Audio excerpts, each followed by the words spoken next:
1, 2, 3.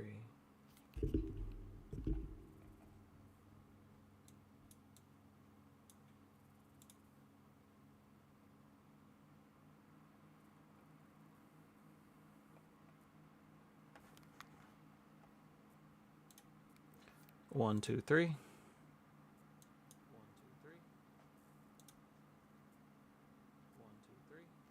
All right.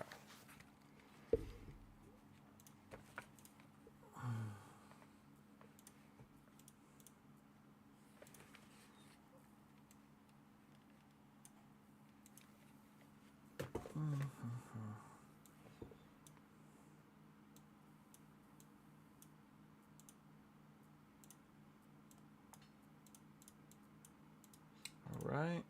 There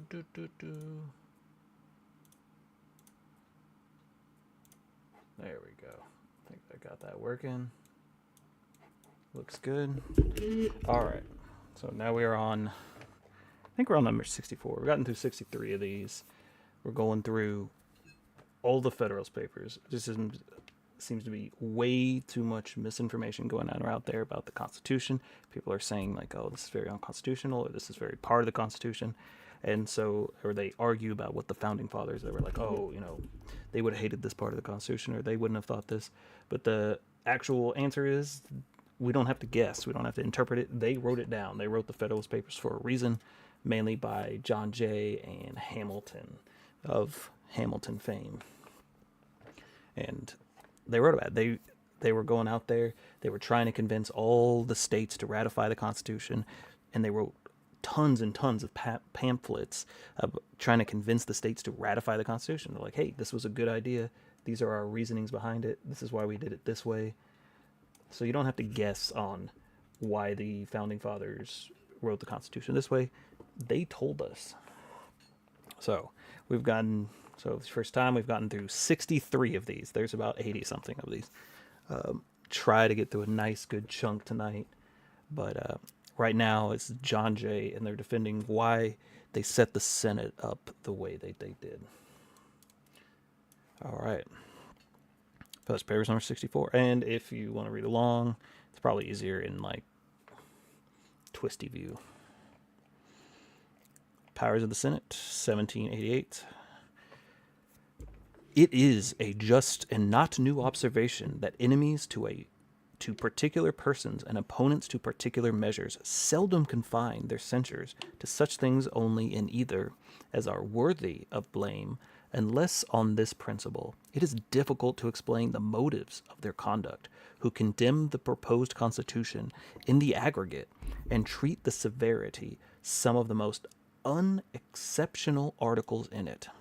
The second section gives power to the President by and with the advice and consent of the Senate to make treaties, provide 2/3 of the senators present to concur. So you actually need to make a treaty or make a deal or something like that. The Senate has to say, yeah, sure, 2/3. The power of making treaties is an important one, especially as it relates to war, peace, and commerce. And it should not be delegated, but in such a mode and with such precautions as will afford the highest security that will be exercised by men and the best qualified for this purpose, and in the manner most conducive to the public good. The convention appears to have been attentive to both these points. So this is very important for today's times. People are making lots of deals and treaties and declarations of war and peace. The Senate is supposed to be the main body for this. They're supposed to be on top. The president is just supposed to be the talker. They have directed the president to be chosen by select bodies of electors to be deputed by the people for the express purpose, and have committed the appointment of senators to the state legislature. This mode has in such cases vastly the advantage of elections by the people in their collective capacity, where the activity of party zeal taking the advantage of sumpenness.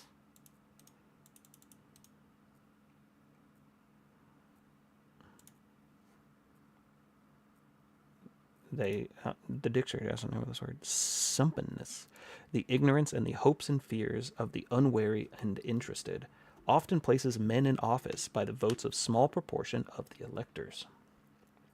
As the select assemblies for choosing the president, as well as the state legislatures who appoint the senators, will in general be composed of the most enlightened and respectable citizens, there is a reason to presume that their attention and their votes will be directed to those men only who have become the most distinguished by their abilities and virtue, and in whom the people perceive the just grounds for confidence. The Constitution manifests very particular attention to this object by excluding men under 35 from the first office and those under 30 from the second. It confines the electors of men whom the people have had a time to form a judgment and whose respect to whom they will not be liable or to be deceived by those brilliant appearances of genius and patriotism, which in like transient meters sometimes mislead as well as dazzle. If the observation be well founded, that wise kings will always be served by able ministers, it is fair to argue that an assembly of select elector possesses, in a greater degree than kings, the means of extensive and accurate information relative to men and characters. So will the appointments bear at least the equal discretion and discernment. The interference which naturally results from these considerations is this, that the president and the senators so chosen will always be of the number of those who best understand our national interest, whether considered in relation to the several states or to the foreign nations, who are the best to promote these interests and whose reputation for integrity inspires and merits confidence. With such men, the power of making treaties may be safely lodged. So this is a big point, that it was supposed to be any treaty. It was supposed to be a combination of the president and the Senate. The Senate was supposed to, and not just some of the Senate, 2/3 of the Senate.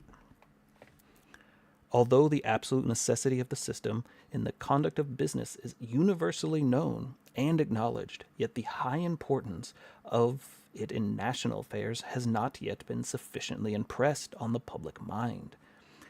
They who wish to commit the power under consideration to a popular assembly composed of members constantly coming and going in quick succession seem not to recollect that such a body must necessarily be inadequate for the attainment of those great objects, which require to be steadily contemplated in all their relations and circumstances. All right, so he's making a case against those who wanted the House of Representatives to be in charge of treaties and declarations of war and things like that. That you wanted a more kind of stable pool of people to be doing this sort of work instead of the House of Representatives, which is constantly flipping over constantly, and which can only be approached and achieved by measures which not only talents but also exact information and often much time are necessary to the concert and to execute. It was wise, therefore, in the convention to Providence, not only that the power of making treaties should be committed to the able and honest men, but also they should continue in place of sufficient time to become perfectly acquainted with the national concerns, and to form and introduce a system for the management of them. The duration prescribed is such as will give them an opportunity of greatly extending their political information, and of rendering their accumulating experience more and more beneficial to their country. Nor has the convention discovered less prudence in providing for the frequent elections of senators in such a way as to obviate an inconvenience periodically transferring those great affairs entirely to new men. For by leaving a considerable residue of the old one in place, uniformity and order, as well as constant succession of official information, it will be preserved. So the Senate is more stable, so they have more ability to do these long-term deals. There are few who will not admit that the affairs of trade and navigation should be regulated by a system cautiously formed and steadily pursued, and that both our treaties and our laws should correspond and be made to promote it. it is of such a consequence that this correspondence and conformity be carefully maintained, and they who assent to the truth of this position will see and confess that it is well provided for by making concurrence of Senate necessary both to treaties and to laws. It seldom happens in the negotiation of treaties of whatever nature but that a perfect secrecy and immediate dispatch are sometimes requisite. These are cases where the most useful intelligence may be obtained. If the persons possessing it can be relieved from apprehensions of discovery, those apprehensions will operate on those persons whether they are actuated by mercenary or friendly motives. And there were doubtless many of both descriptions who would rely on the secrecy of the president, but would not confide in that of the Senate, and still less in that of a large popular assembly. The conventions have done well, therefore, in so disposing of the power of making treaties, and although the president must, in formatting them, act by the advice and consent of the Senate, yet he will be able to manage the business of intelligence in such a manner as prudence may suggest. They who have turned their attention to the affairs of men must have perceived that there are tides in them, tides very irregular in their duration, strength, and direction. And they seldom found run twice exactly the same manner or measure. To discern and profit by these tides in national affairs is the business of those who preside over them, and they would have had much experience on the head to inform us that there frequently are occasions when days, nay, even hours, are precious.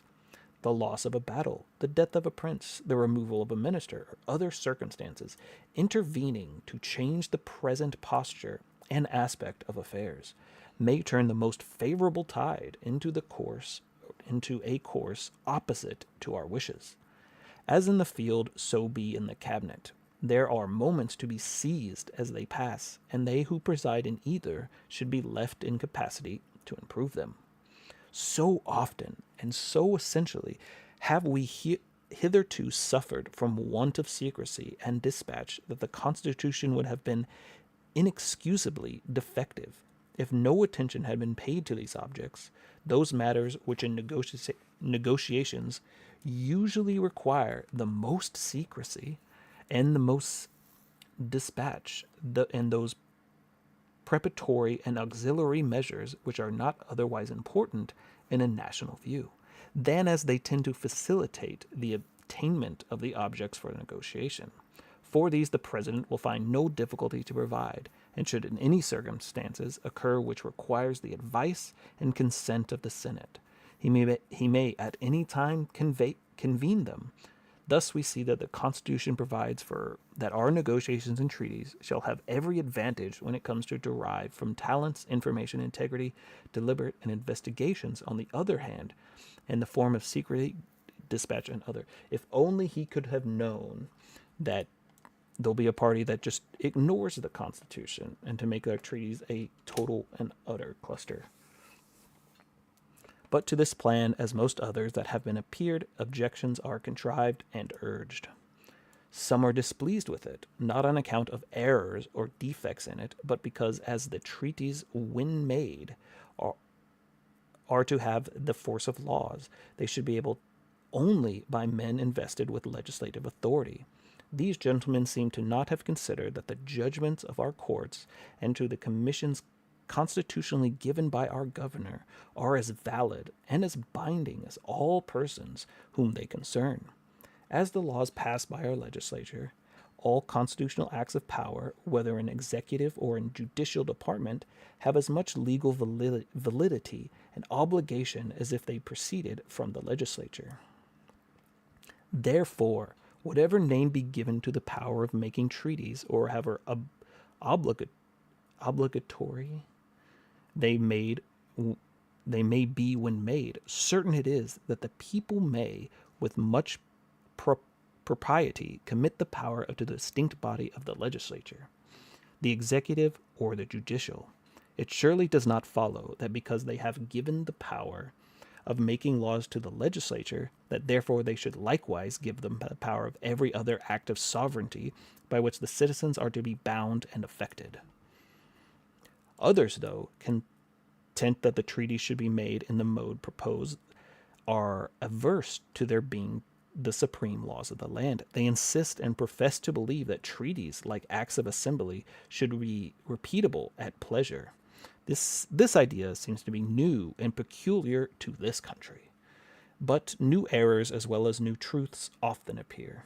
These gentlemen would do well to reflect that the treaty is only another name for a bargain, and that it would be impossible to find a nation who would make any bargain with us which should be binding on them absolutely, but on us only as long as so far as we may think it proper to be bound by it. This is one of the reasons why treaties are considered law in the United States. It's not just like a thing that we also do. It is in law as anything that the legislature would make.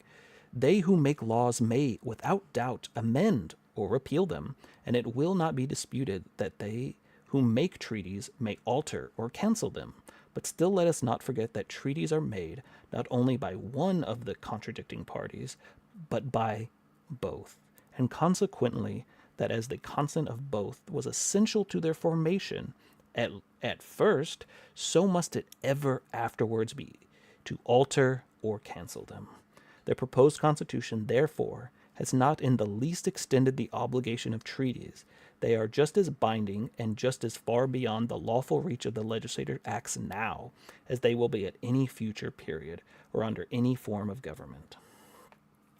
So treaties are very important to the Constitution. They are law, as the legislature would make a law. However, useful jealousies may be in republics, yet like when bile in the natural, it abounds too much in the body politique. The eyes of both become very liable to be deceived by delusive appearances, which that malady cast on surrounding objects. From this cause probably proceeded the fears and apprehensions of some that the President and the Senate may take treaties without an equal eye to the interest of all the states.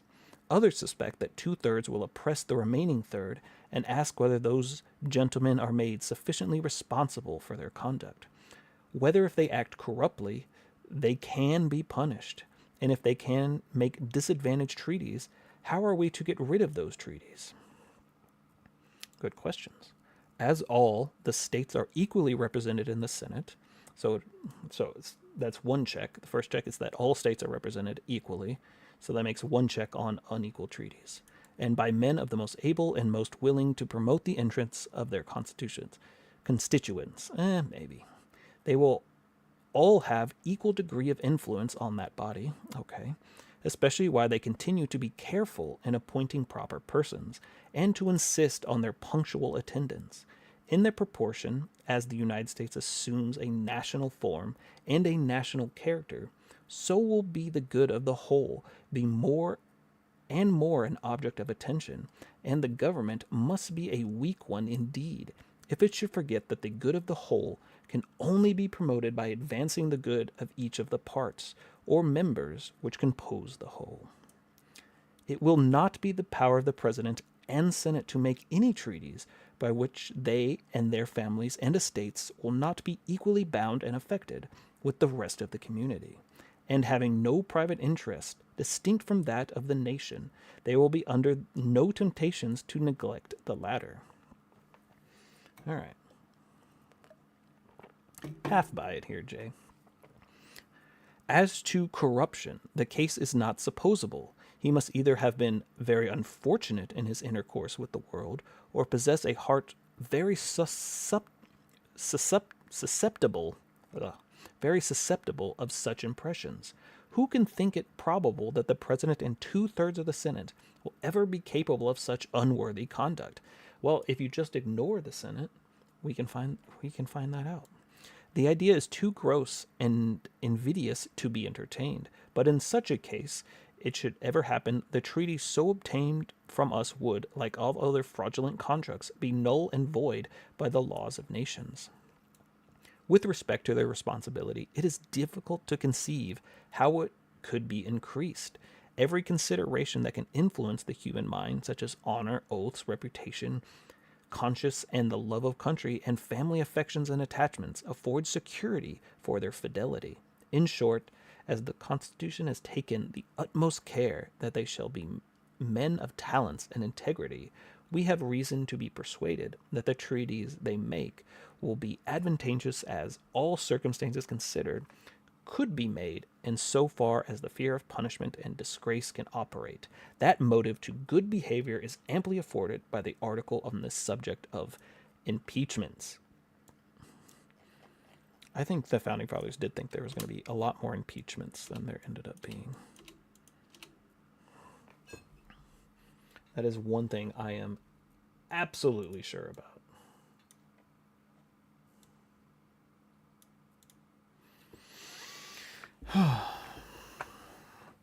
All right. We got through 64. How long are we in? 20 minutes? Shit, we're fine. We can do another one, no problem. All right. Federalist number 65. More on the Senate. The last one was about the Senate and the powers of treaties that were by John Jay. This one is going to be on Hamilton. So Hamilton is writing this one. John Jay wrote the last one. The remaining powers which the plan of the conventions allot to the Senate in a direct capacity are compromised in their participation with the executive in the appointment of offices. All right, so people being appointed to office, like the Supreme Court, and their judicial character as a court for the trial of impeachments. And they also run the trial for impeachments. And as the House makes impeachments, the Senate runs the case. As the business of appointments in the executive will be the principal agent, the provisions relating to it will most properly be discussed in the examination of that department. We will therefore conclude this head with the view of the judicial character of the Senate. A well-constituted court for the trial of impeachments is the object not to be desired and then difficult to be obtained in a government wholly elective. The subjects of this jurisdiction are those offenses which proceed from the misconduct of public men, or in other words, from the abuse or violation of some public trust. I think people need to really read this Federalist paper. This is going to become... Next year, this Federalist paper is going to come very prudent. They are of a nature which may, with peculiar propriety, be denominated political, as they relate chiefly to the injuries done immediately by the society itself. The prosecution of them, for this reason, will seldom fail to agitate the passions of the whole community, and to divide it into parties more or less friendly or hostile to the accused. We'll go with hostile. In many cases, it will connect itself with the pre-existing factions and will list all of their animosities, particularities, influence, and interest on one side or another. This guy's a freaking fortune teller. And in such cases, there will always be the greatest danger that the decision will be regulated more by the comparative strength of the parties than by real demonstrations of innocence or guilt. Exactly, Hamilton. What are you going to do about it? The delicacy and magnitude of trust, which so deeply concerns the political reputation and existence of every man engaged in the administration of public affairs, speak for themselves.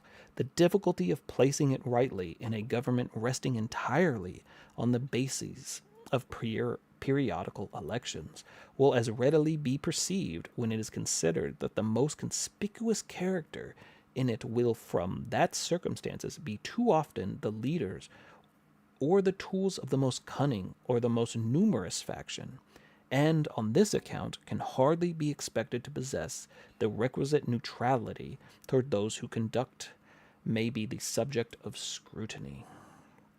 The convention, the Constitutional Convention, it appears, though, that the Senate, the most fit depository of this important trust, those who can be best discern the intrinsic difficulty of the thing, will be least hasty in condemning that opinion and will be most inclined to allow due weight to the arguments which may be supposed to have produced it.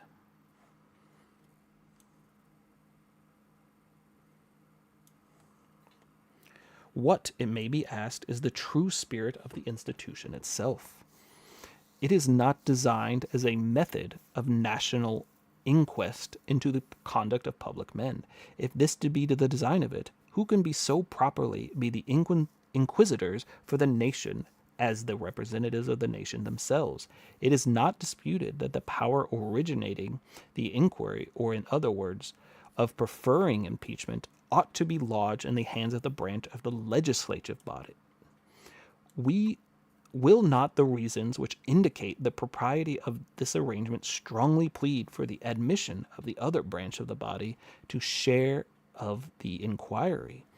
The model from which the idea of the institution has been borrowed pointed out that course to this convention in Great Britain is the providence of the House of Commons to pervert the impeachment, and the House of Lords to decide upon it. Several of the state constitutions have followed this example, as well as the latter as the former seem to have regarded the practice of impeachments as a bridle in the hands of the legislative body upon the executive servants of the government. Is not this the true light which it ought to have been regarded? Where else than the Senate would have been found the tribunal sufficiently dignified or sufficiently independent?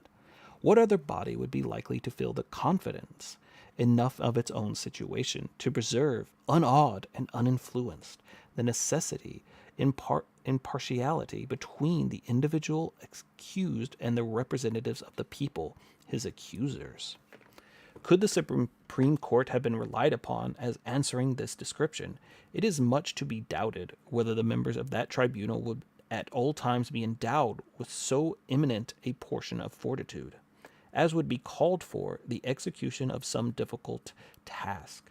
And it is still more to be doubted whether they would possess the degree of credit and authority which might on certain occasions be indispensable towards reconciling the people to a decision that should have happened to a clash with the accusation brought to their immediate representatives. A deficiency in the first would be fatal to the accused, and the last, dangerous to the public tranquillity. The hazards in both these respects could only be avoided, if at all, by rendering that tribunal more numerous than would consist with a reasonable attention to the economy. The necessity of a numerous court for the trial of impeachments is equally dictated by the nature of the proceeding. This can never be tied down by such strict rules, either in the declination of the offense by the prosecutors, or in the construction of it by the judges. As it is common case to serve by limit the discretion of courts in favor of personal security, there will be no jury to stand between the judges who are to pronounce the sentence of the law and the party to which is to receive or suffer it. The awful discretion which a court of impeachments must necessarily have to doom or honor to infamy the most confidential and the most distinguished characters of the community.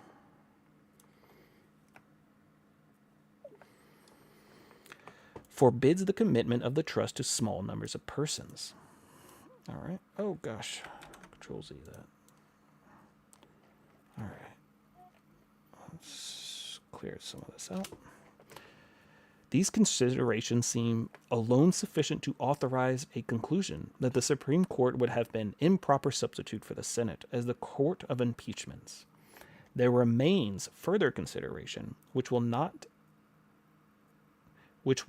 a little strengthen this conclusion. It is this: the punishment which may be the consequence of conviction upon impeachment is not to terminate the chastisement of the offender. After having been sentenced to a perpetual ostration from the esteem and confidence and honors and annulments of his country, he will still be liable for prosecution and punishment in the court of law. Would it be proper that the persons who have disposed of his fame and of his most valuable rights as citizens in one trial should in another, for the same offense, also be the disposer of his life and fortune? Okay. So I kind of understand his reasoning here. I don't know if anybody has a different opinion. So you want the Senate to try him because they're going to end his political life. They're ending his his, the impeachment is going to end his presidency. He's out of office.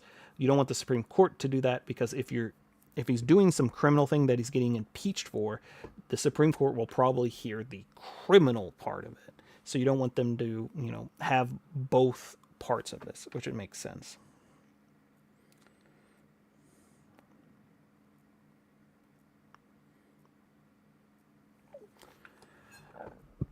Would there not be the greatest reason to apprehend that error in the first sentence would be the parent of error in the second sentence? That strong bias of one decision would be apt to overrule the influence of any new lights which might be brought to vary the complexion of another decision. Those who know anything of human nature will not hesitate to answer these questions in the affirmative, and will be at no loss to perceive that by making the same person judges in both cases, those who might happen to be the objects of prosecution would, in great measure, be deprived of double security intended to them by a double trial. The loss of life and estate would often be virtually included in a sentence which its terms imported nothing more than in dismission from a present and disqualification for a future office. It may be said that the intervention of jury in the second instance would obviate the danger, but juries are frequently influenced by the opinions of judges. They are sometimes induced to find special verdicts, which refer to the main question of the decision of the court. Who would be willing to stake his life and estate upon the verdict of a jury acting upon the auspices of judges who have predetermined his guilt? Would it have been an improvement of the plan to have the United Supreme Court with the Senate in the formation of the court impeachments? This union would certainly have been attended with several advantages, but they would not have been overbalanced by the signal disadvantage, already stated, arising from the agency of the same judges in double prosecution to which the offender would be liable. To a certain extent, the benefits of the union would be obtained from making the Chief Justice of the Supreme Court the president of the court impeachments, as it is proposed to be done in the plan of conviction, while the inconvenience of an entire incorporation of the former into the latter will be substantially avoided. This was perhaps the prudent mean. I forbear to remark upon the additional pretext for clamor against judiciary, which so considerable an argument of its authority would have afforded. Would it have been desirable to have composed the court for the trial of impeachments of persons who wholly distinct from other departments of the government? There were weighty arguments, as well as against and in favor of such a plan. To some minds it would not appear a trivial objection that it could tend to increase the complexity of the political machine, and to add a new spring to the government, the utility of which would be at best questionable, but an objection which will not be thought of by any unworthy attention is this: a court formed upon such a plan would either be attended with a heavy expense, or might in practice be subject to a variety of casualties and inconveniences. It must either consist of permanent offices, stationary at the seat of government, and of course entitled to fix the regular stipends, or of certain officers of state governments to be called upon whether an impeachment was actually depending.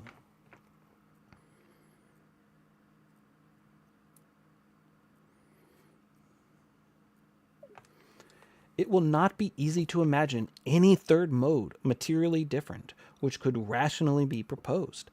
As the court, for reasons already given, ought to be numerous, the first scheme will be reprobated by every man who could compare the extent of the public wants with the means of supplying them.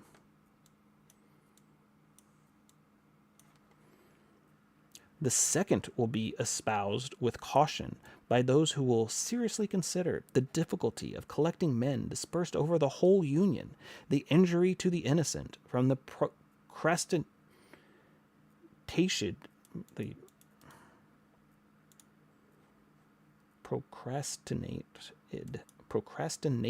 I've never seen procrastinated with an ed, determination of the charges which might be brought against them, the advantage to the guilty from the opportunities which delay would afford to intrigue and corruption, and in some cases detriment to the state, from the prolonged inaction of men whose firm and faithful execution of their duty might have exposed them to persecution of an intemperate or designed majority of the House of Representatives. Though this latter supposition may seem harsh and might not be likely often to be verified, yet it ought not to be forgotten that the demon of faction will, at certain seasons, extend the scepter over the numerous bodies of men. But though one of the other substitutes which have been examined, or other that might be devised, should be thought preferable to the plan in this respect, reported by the convention, it will not follow that the Constitution ought, for this reason, be rejected. Who will undertake to unite the discordant opinions of the whole community in the same judgment of it, and to prevail upon one conceited projector to announce his infallible criterion for the fallible criterion of his more conceited neighbor? To answer this purpose to the adversaries of the Constitution, they ought to prove not merely a particular provision in it, but to the best which might have been imagined, but that the plan upon the whole is bad and pernicious. And he ends it, as he always does, with Publius. All right, it's number 65.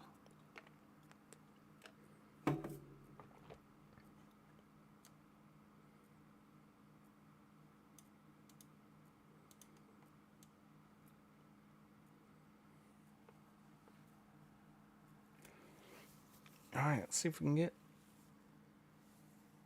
We can get another one going. Objections to the power of the Senate to set as a court for impeachment. Further consideration. All right. So addressing more of the saying like, hey, a lot of people do not like this idea of the Senate being in charge of the impeachments. All right. Back to Hamilton. A review of the principal objections have appeared against the proposed court for the trial of impeachments, and will not, and probably eradicate the remains of any unfavorable impressions which may still exist in regard to this matter. All right. So he's going to steelman all the arguments against this. The first argument. The first of the objections is the provision in question confounds legislator and judicial authorities in the same body.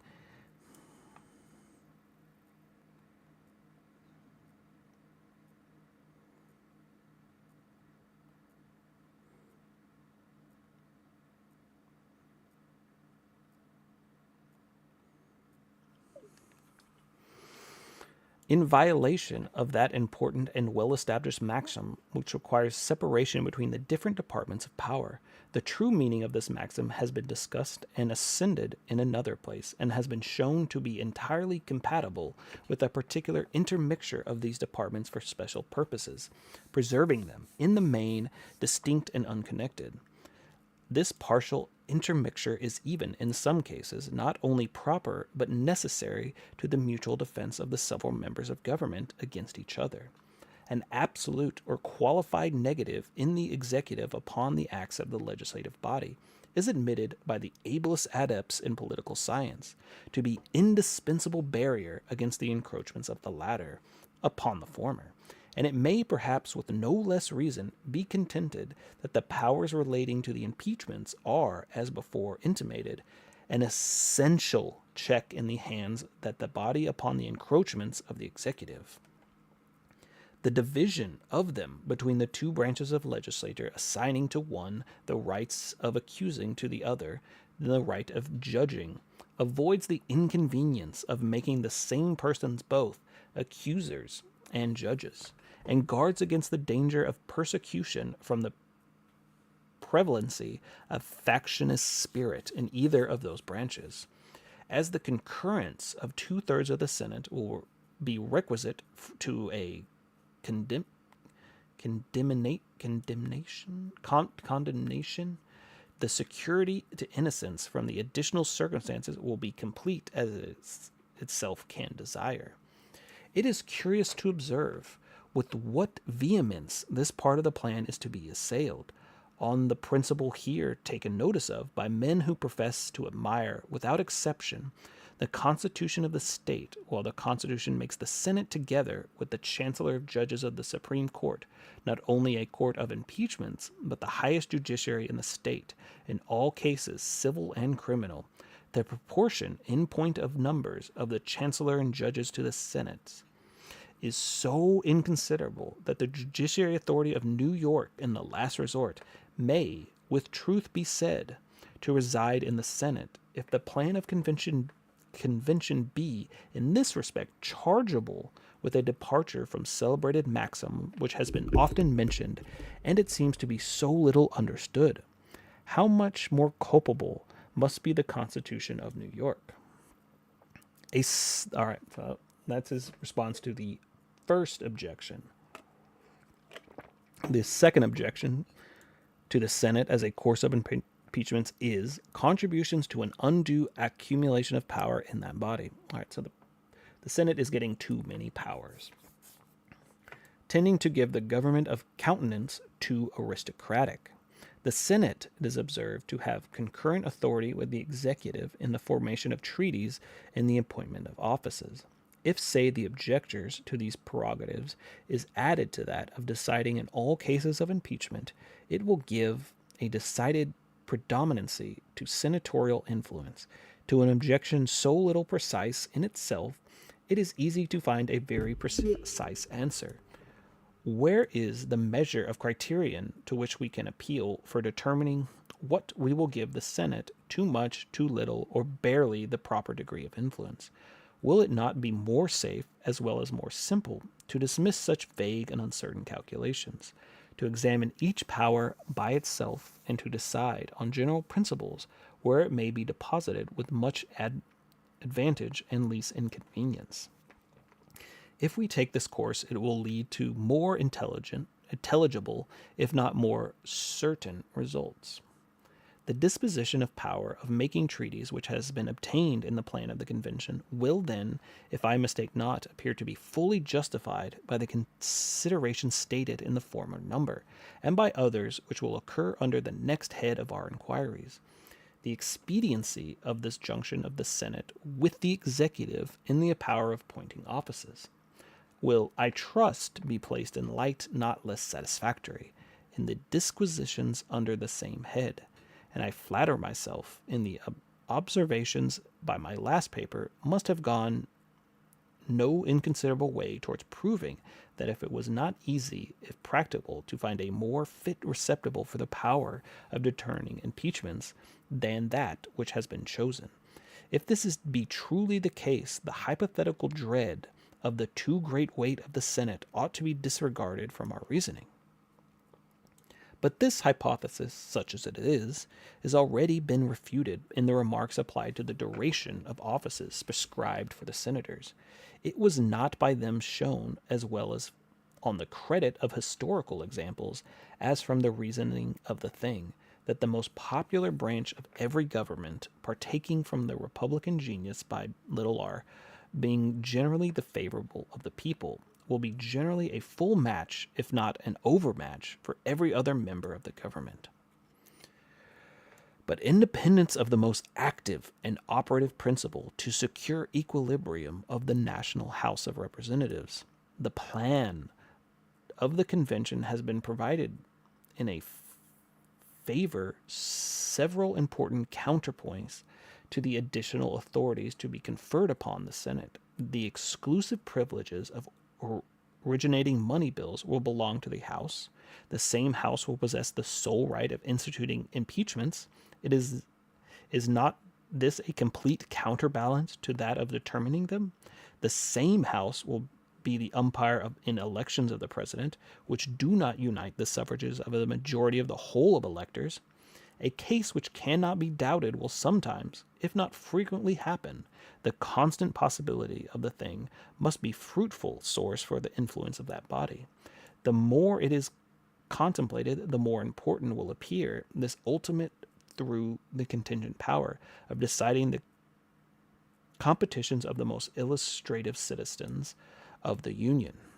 For the first office of it would not perhaps be too rash to predict that as a mean of influence, it will be found to outweigh all the particular attributes of the Senate. All right.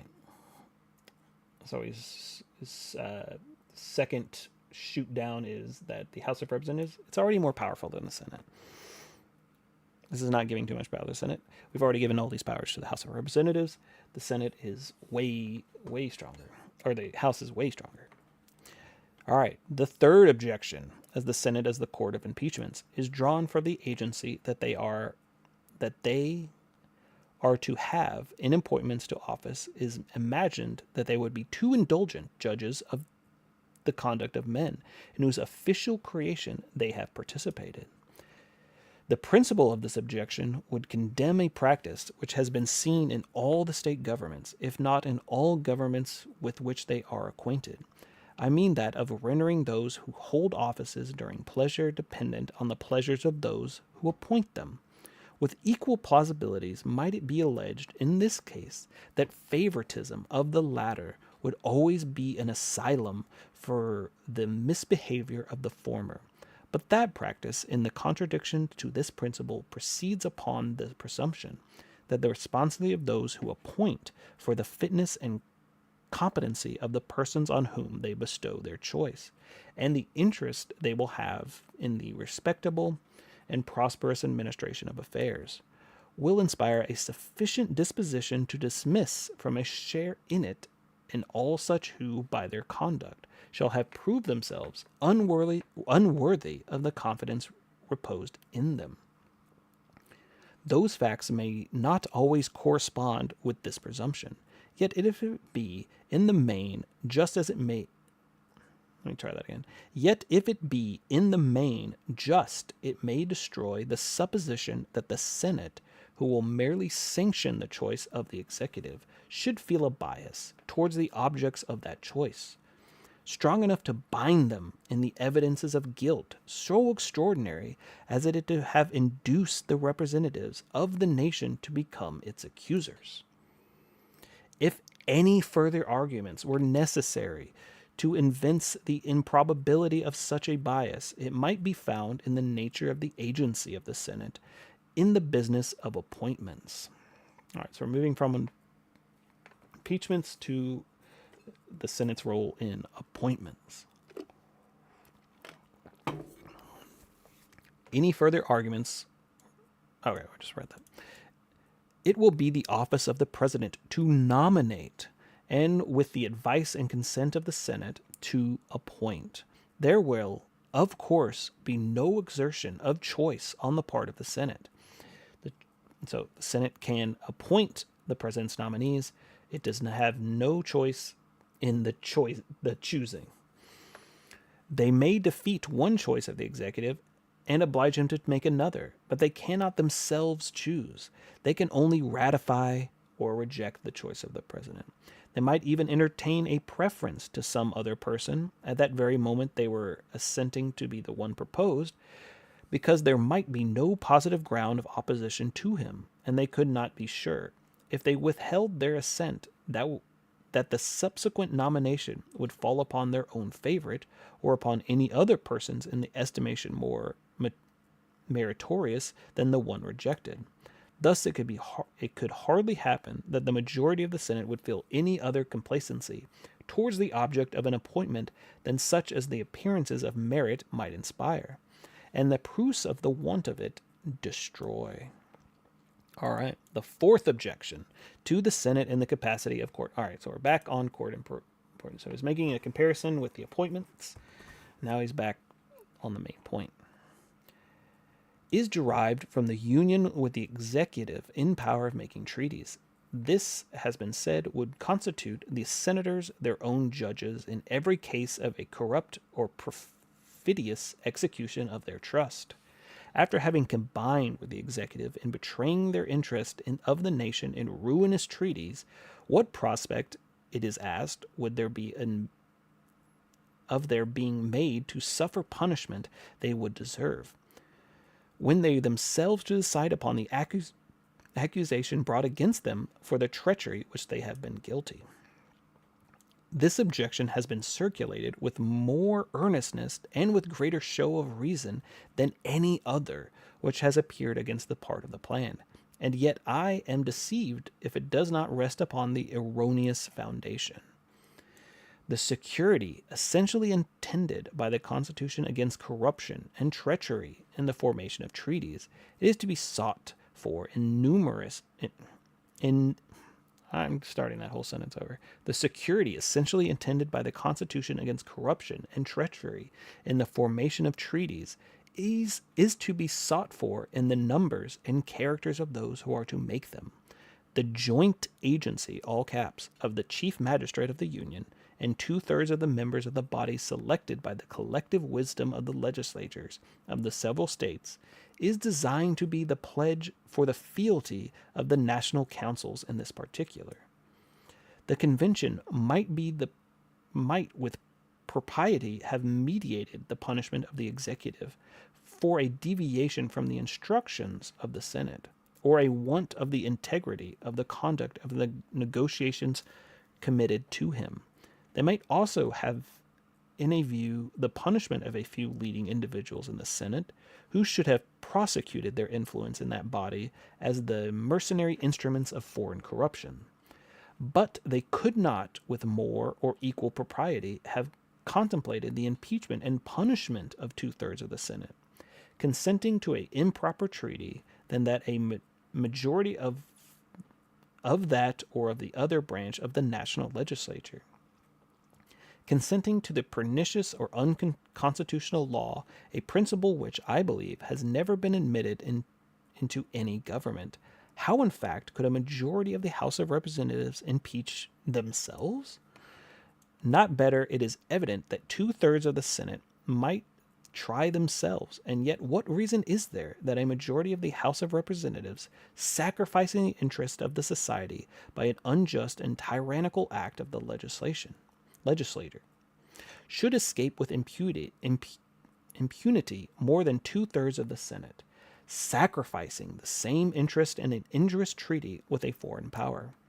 The truth is, in all such cases, it is essential to the freedom and to the necessary independence of the deliberations of the body that the members of it should be exempt from the punishments for acts done in a collective capacity, and the security to the society which depend on the care which has taken to the confidence to the trust of proper hands, to make it their interest in the executive with fealty, and to make it as difficult as possible for them to combine at any interest opposite to that of the public good.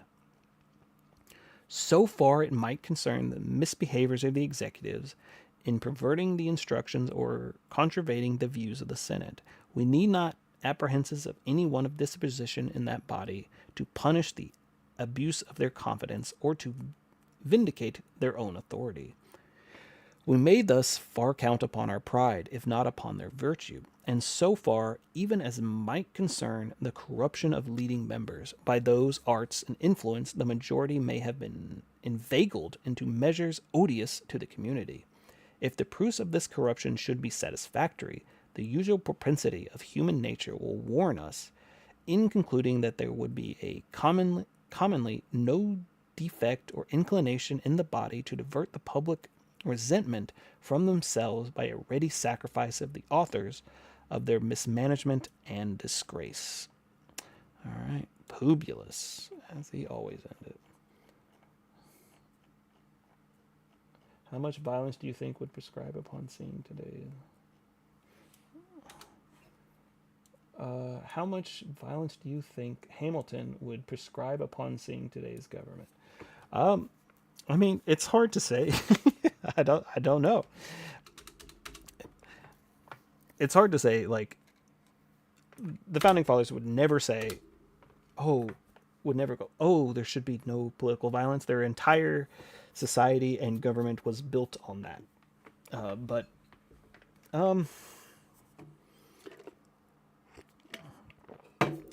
Hamilton would be very disappointed in the Senate, I think, more than anything else. The Senate was supposed to be the check. It was supposed to have the powers to check the other branches. The House of Representatives was supposed to be absolute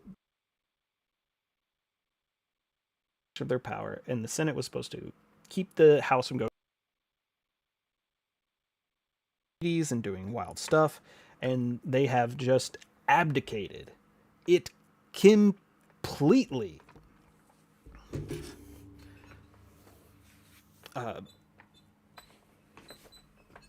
I I don't know the point of the Senate right now.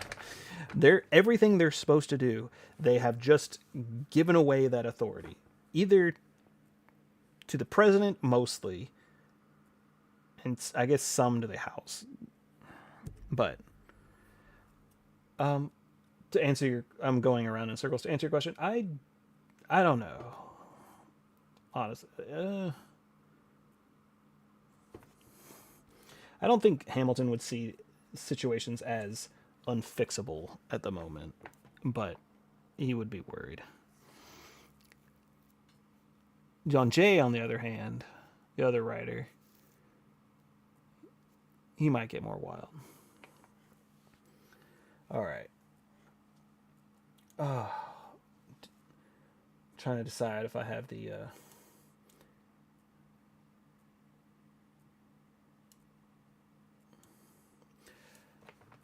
Do you think he'd blame the Senate for the corruption of the judiciary?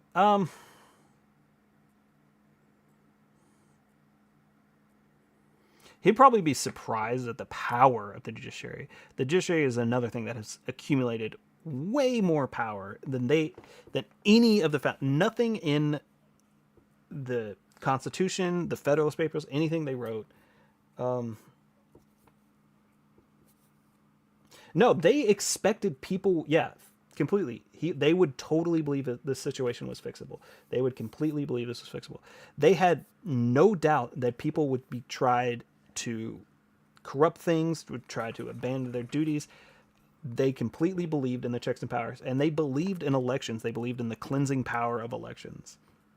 They wrote about this constantly, how it's like, that's why we're getting rid of the House of Representatives. Every 2 years, we want to complete things. We'll trust in the people to fix the House of Representatives. We'll trust in the state legislators. If they're not doing the job, they will get out of there. They definitely thought there was going to be way more impeachments than there are. Politicians were actually way more hesitant to impeach people than the founding fathers thought they were going to be, which is surprising. You would think that would be a politically advantageous thing that politicians would want to do, is impeach their enemies more or go about it. That's why they made it so many steps and checks on impeachments, because they thought it was going to be a lot more used. And people just seem, especially the Senate, just seems absolutely inert to ever impeaching people. But back to the point, they absolutely expected people to try to violate the Constitution constantly. That's why they had all these balancing factors. I just don't think they ever would have predicted the abandonment of their powers. This is the biggest thing, is the Senate should be checking things. They should be checking the House should be checking the Senate should be checking the president, the House of Representatives should be constantly trying to do things, and they've just abandoned their responsibilities to a man. Well, maybe not to a man. The judiciary, they would just be, but back to your second question, the judiciary, they would just be absolutely shocked that the judiciary was supposed to be the weakest branch. They were supposed to just handle disputes, essentially, and try big crimes, try things between the states, or enter things not every law was supposed to be this is constitutional. Somebody would have to bring it up, but they were yeah, they'd probably be really shocked at the judiciary of how much power it has. You can read the Federalist Papers, you can read the Constitution. The judiciary has some of the least written about it. They were much more worried about how much power they were getting the House of Representatives. That's why the whole Senate was a thing, because they were just so worried that the House of Representatives is supposed to be the government. Everything else is just to either kind of slow it down or take some of the responsibility off to reduce corruption. The House of Representatives, and it's not anymore. It's like essentially the weakest branch now. But I don't know. I'm going off on 10 different tangents at once because there's just so many fucking wild ass things. How is inactivity detected?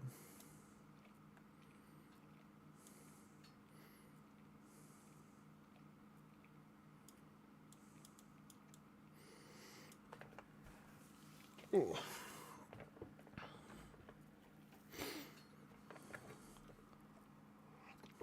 I don't know, but fixable, yeah, going back to your last point, fixable, yes, we need to embrace. They gave us the beautiful power of impeachment for a reason. It is a wonderful power that we have ignored for way, way, way too long.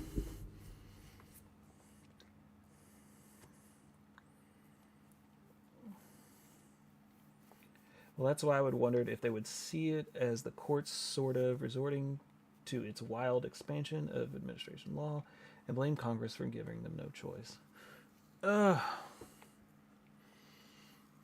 Yeah, I guess I can see your point there.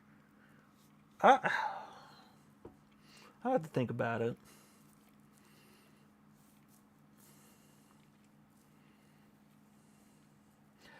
But one thing they would not expect was the partisanship of the court. That was like they were like, you'll often hear people talk about like, oh, Washington won political parties.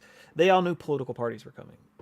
There were political parties pretty much from the start. They weren't what they turned into, but they were like, hey, factionalism's going to happen, especially in the House of Representatives. They were really they had a lot of worries about the House of Representatives that never came to fruition.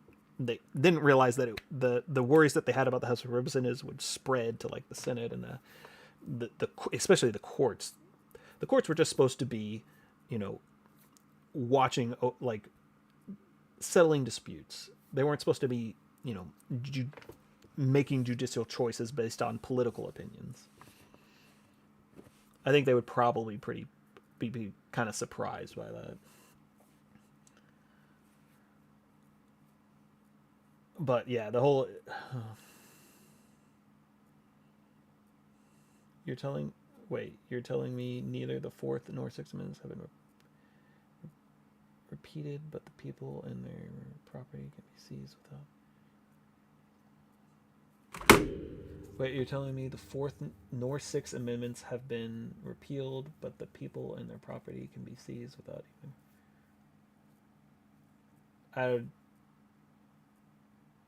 I don't think I don't know what you think I was trying to say there.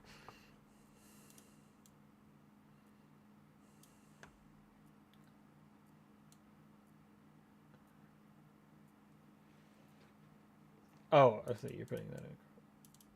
Or is that supposed to be a quote? Sorry.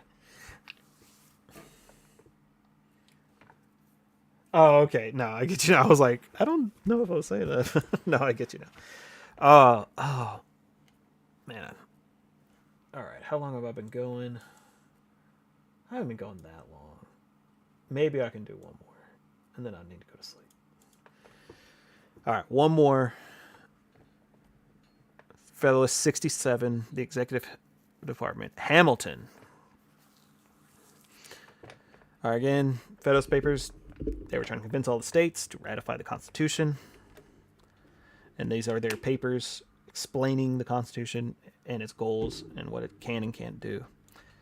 All right, the Constitution of Executive Department of the proposed government claims, next our attention, there is hardly any part of the system which could have been attended with greater difficulty in the arrangement of it than this, and there is perhaps none which have been invade.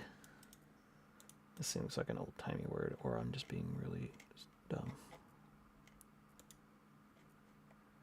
Past tense of invade, to speak or write about something with great hostility. All right, I'm dumb, or that's an old-timey word.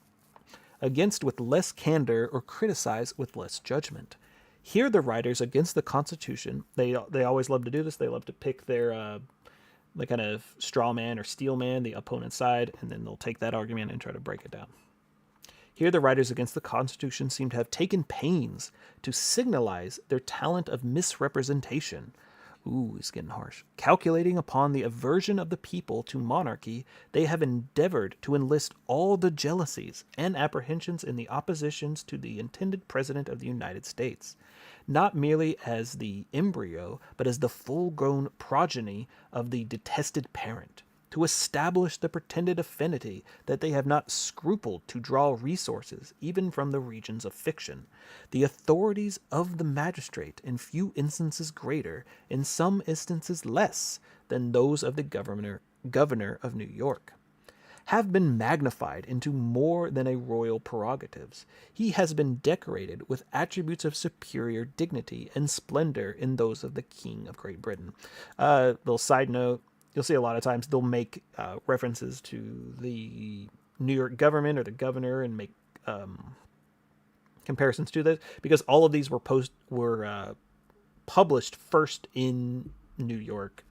So it went out to New York readers first. So that was their first audience. So you'll see a lot more references to the government of New York as like using a comparison. He has been shown to us that a diadem sparkling on his brow and of the imperial purple flowing in his train, he has been seated on a throne surrounded with minions and mistresses, giving audience to the envoys of foreign potentes? Potente? A monarch or ruler, especially an autocrat one. Man, Hamilton's been getting up on my vocabulary recently. In all the superfluous pomp of majesty, the images of Asiatic despotism and voluptuousness have scarcely been wanting to crown an exaggerated scene. We have been taught to tremble at the terrific visages of murdering janissaries, and to blush at the unveiled mysteries of future Seraglio. All right. Attempts to so extravagant as these disfigure, or might rather be said, metamorphose to the object, render it necessary to take an accurate view of its real nature and form, in order as well as to ascertain its true aspect and genuine appearance, as to unmask the distinguishing and exposure the fallacy of the counterfeit resembles to which it has been insidiously as well as industriously propagated. In the exclusion of this task, there is no man who would not find it arduous effort either to behold with moderation or to treat the seriousness the devices not less weak than wicked, which have been contrived to pervert the public opinion in relation to the subject.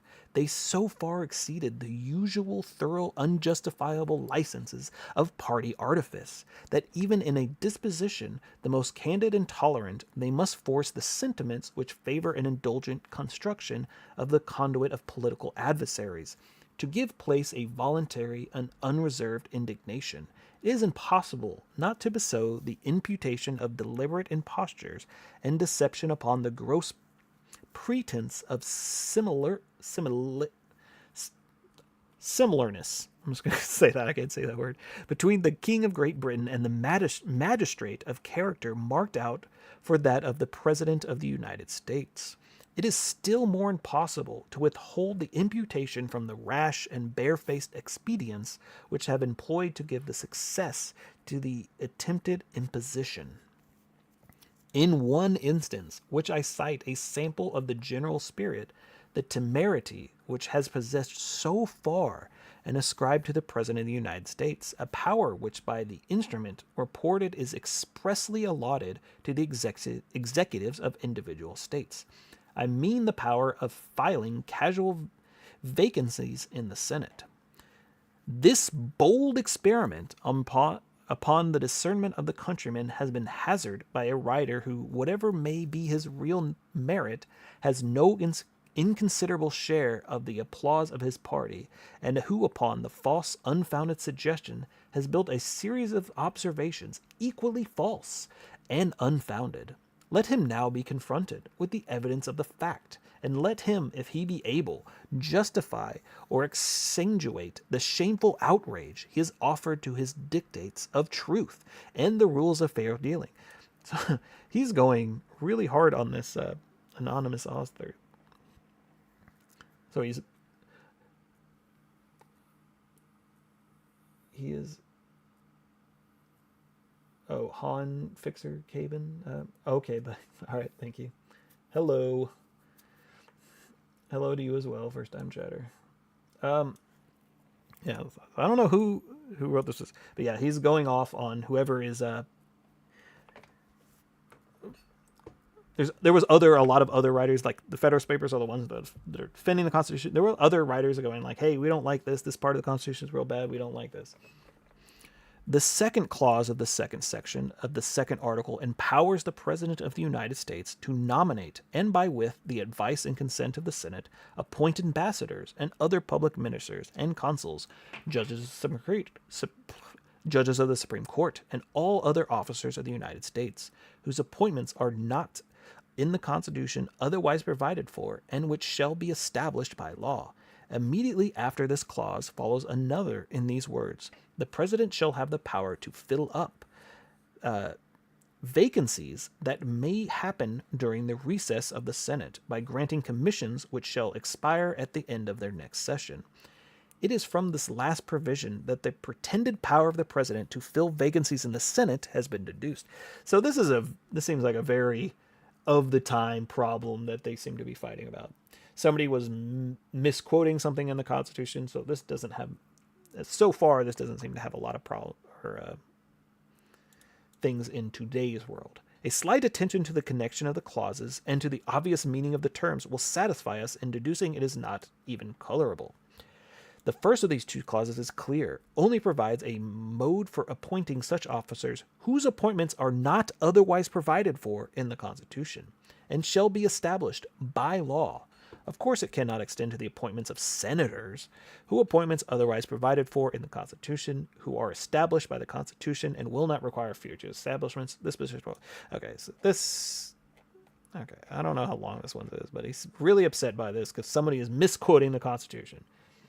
Some guy wrote, "Hey, the Constitution gives them the right to put senators in if they leave office." It doesn't say that. He's really mad at this guy that wrote this. And he's going really. This is one of the hottest I've ever seen Hamilton. Somebody just misunderstanding. This is the most mad I've seen Hamilton get on anything. The last of these two clauses is equally clear. Cannot be understood. Cannot be comprehend the power of filling vacancies in the Senate for those following reasons. First, the relation of which this clause stands for to the other, which declares the general mode of appointing officers to the United States, denotes it to be nothing more than a supplement to the other for the purposes of establishing auxiliary method of appointment in cases to which the general method was inadequate. The ordinary power of appointment is combined in the President and Senate jointly, all caps, and can therefore only be exercised during the session of the Senate. But as it would have been improper to oblige this body, the continuality of session for the appointment of officers as vaccine might happen, all caps, in their recess, which it might be necessary for the public service to fill without delay. The succeeding clause is evident, intended to authorize the President, all caps, singly, to make the temporary appointments during the recess of the Senate, by granting commissions which shall expire at the end of their next session. Oh no, it's a Hamilton giant blob of text. He gets real passionate. Hey, nobody makes fun of the triangle hat. It's a perfect hat. It's the best hat. It doesn't fit. This is the biggest one they had. Secondly, if this clause is to be considered as supplementary to the one which has preceded, the vaccines of which must be construed to relate to the officers described in the preceding one, and this, we have seen, excludes from their description the members of the Senate. Oh man, he's really mad about this one.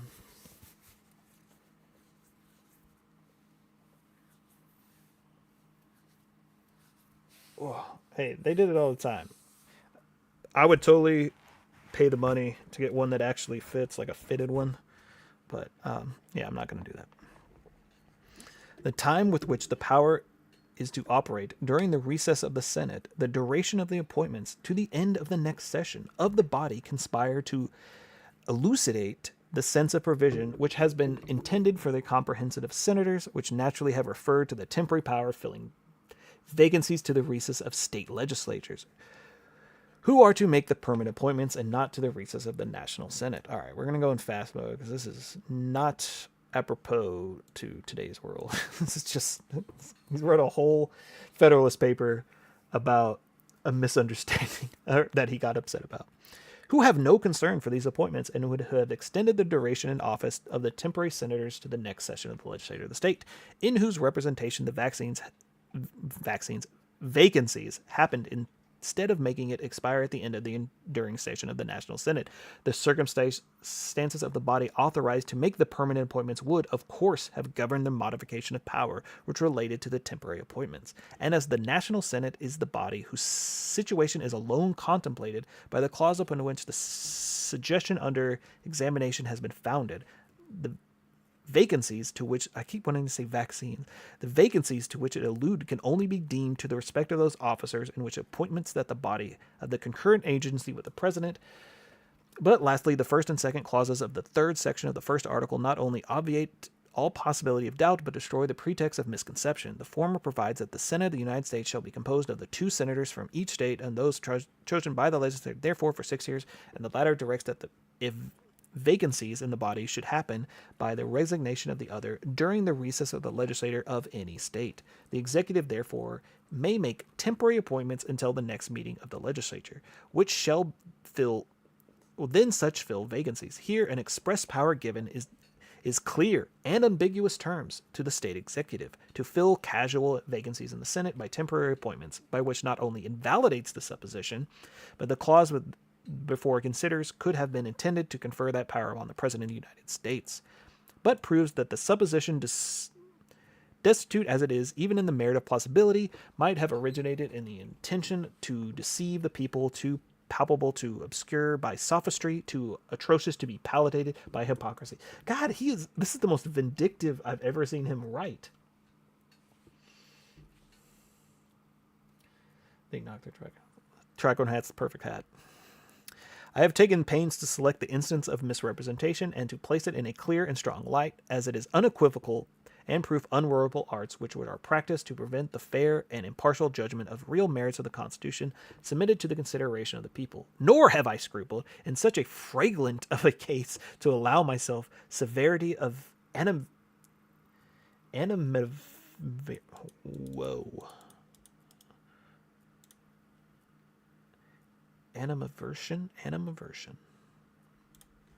I must be saying that right. That must be a regular word that I'm just not reading right.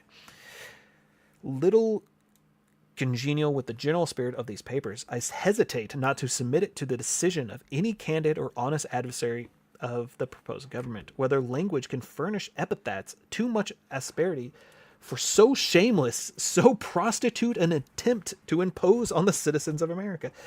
He is so mad about this. He is more mad than who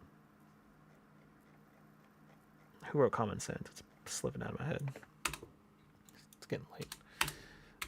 That guy, he would get so frustrated with any hint of monarchy. And Hamilton, same kind of vitriol about a person that misrepresented one of his ideas. He's pretty kind of snippy sometimes, but all right.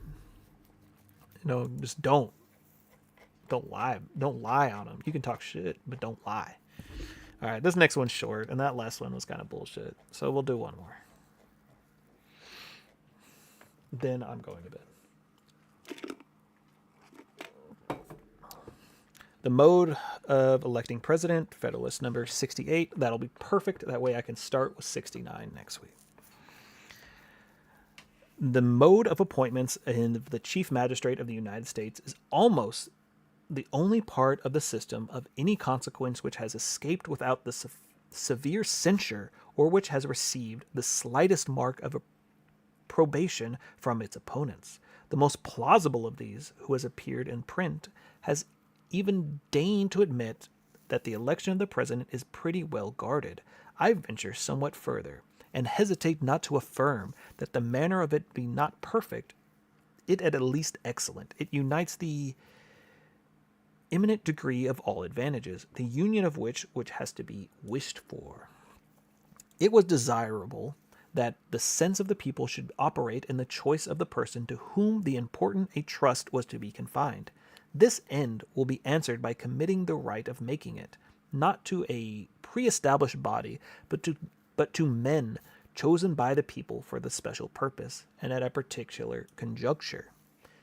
It was equally desirable that the immediate election should be made by men most capable of analyzing the qualities adapted to the station, and that acting under circumstances favorable to the deliberation and to the judicious combination of all the reasons and inducements which were proper to govern their choice.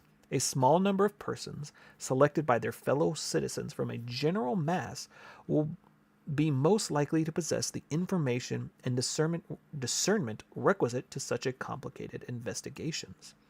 It was so particularly desirable to afford as little opportunity as possible to tumulate and disorder. This evil was not at least to be dreaded in the election of a magistrate, who was to have so important an agency in the administration of the government as the President of the United States, but the precautions which have been so happily concerted in the system under consideration promise an effectual security against this mischief.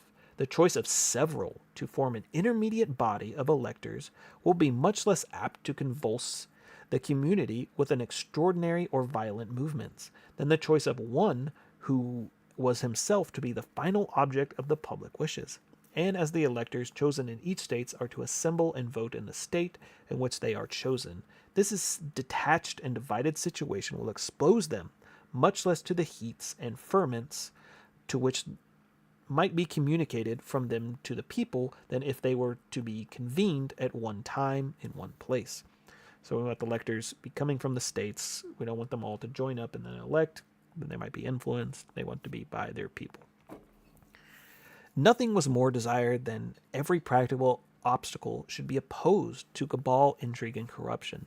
These most deadly adversaries of republican government might naturally have been expected to make their approaches from more than one quarter, but chiefly from the desire in foreign powers to gain an improper assentment to our counsels. How could they better gratify this than by raising a creature of their own to the chief magistrate of the Union? But the convention have guarded against all danger of this sort with the most provident and judicious attention. They have not made the appointment of the president to be depended on by any pretexting bodies of men who might be tampered with beforehand to prostitute their votes, but to have a referred in the first instance to an immediate act of the people of America, to be exerted in the choice of persons for the temporary and sole purposes of making appointment. And they have excluded from the eligibility of this trust all those who form situation might be suspected of too great a devotion to the president in the office.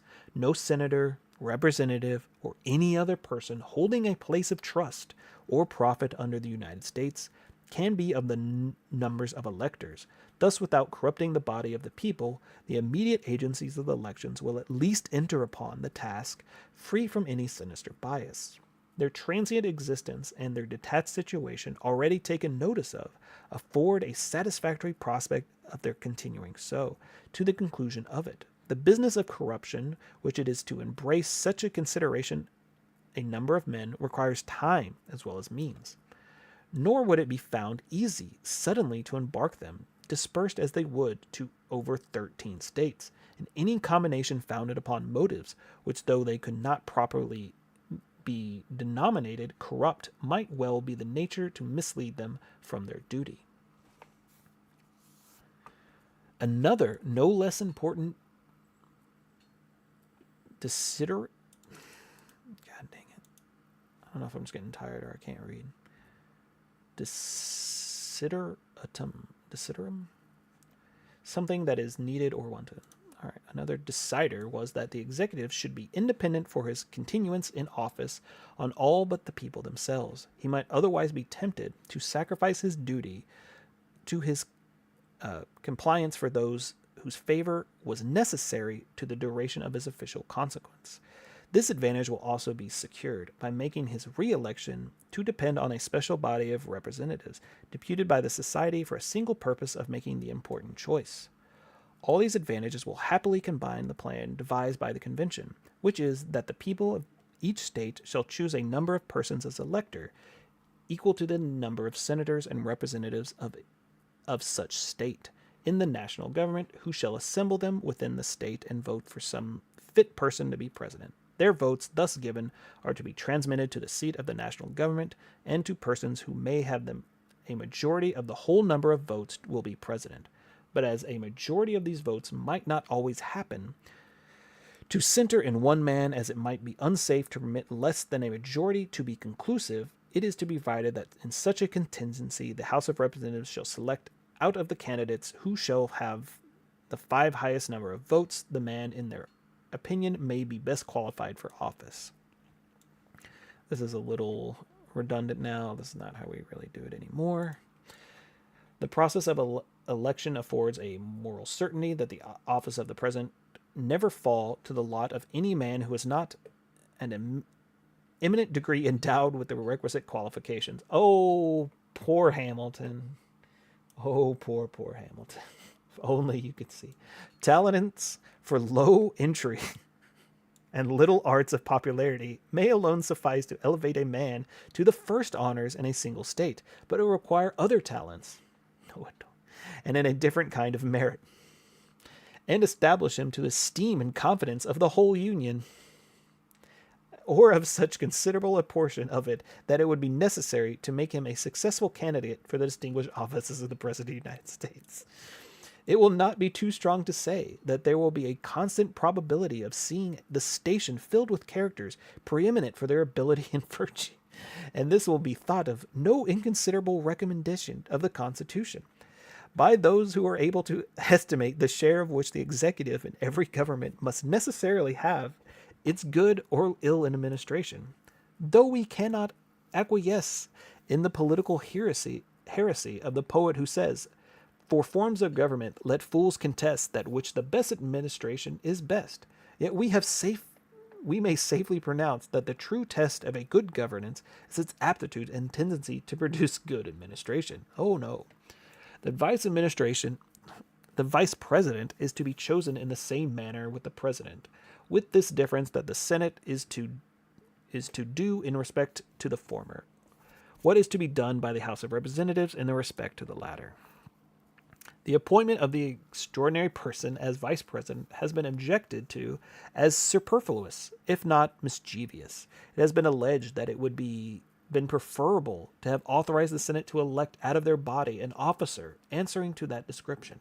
But 2 considerations seem to justify the ideas of the convention in this respect. One is that is to secure all the times of possibility of a definite resolution of the body, it is necessary that the president should have only a casting vote, and to take the senator of any state from his seat as senator to place him in that of the president of the Senate would be to exchange in regard to the state from which he came a constant for contingent vote. The other a consideration is that the vice president may occasionally become a substitute for the president.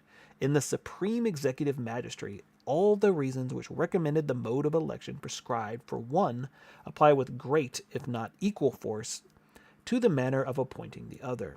It is remarkable that in this is the most other instances the objection, which would be. Start that over. It is remarkable that in this, as most other instances, the objection which is made would lie against the Constitution of this state. We have a lieutenant governor who's chosen by the people at large, who presides in the Senate and is the constitutional substitute for governor in casualties similar to those that would authorize the vice president to exercise his authorities in the discharge of duties of the president. Previous. All right, that one was a little funny. A little too hopeful from Hamilton about how good the presidents will be. A little hopeful on Hamilton. Can't knock him. He didn't know everything. He couldn't see the future. We'll let this one slide, Hamilton. All right. We got through 5-ish on a few hours. I will be back next week. Maybe try to slip in a stream sometime during the week. If you got anything out of this, like or follow. If you like, if you want to come back next week, I'd appreciate it. Hope everyone has a really good night. That was fun. I will see y'all next time.